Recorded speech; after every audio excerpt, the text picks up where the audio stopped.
Have a look at the test tools that we're using here at Skid Steer Genius. These are tools that I developed just for my own bench years ago, and we just started putting them into production over the last year. This is a switch box, and what this does is this sends out 12 volts out a 14-pin connector. So just your standard 14-pin that you see on most of your machines today, except for the old Caterpillars, ASVs, and Terex. Otherwise, this covers pretty much everything out there. These boxes output every single pin on a 14-pin with a B ground. So B is ground in this, and then this is the output box for it. And what this does is it enables you to take an attachment and operate that attachment outside of the machine. So you can actually map all of the buttons of that attachment. So attachment comes in, you're not quite sure how it's wired. You just plug this into your cigarette lighter. There's a cigarette lighter plug that goes with it. Or I'm using just one of our battery packs because I'm using it on the bench here.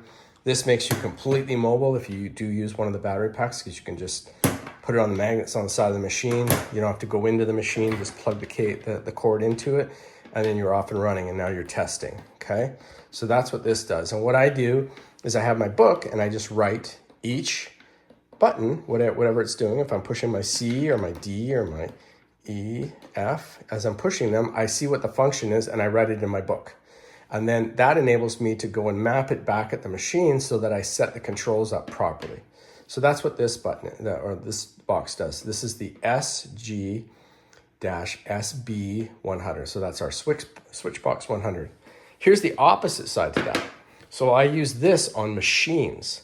So I literally plug this into a 14-pin on the machine, and I start hitting the controls, and I map the controls. It also helps me test the controls to make sure that all the controls are working properly, because I may be pushing a button and nothing actually happens. I'm pushing, nothing comes on, and all of a sudden I clear it, and oh, now the thing lights up.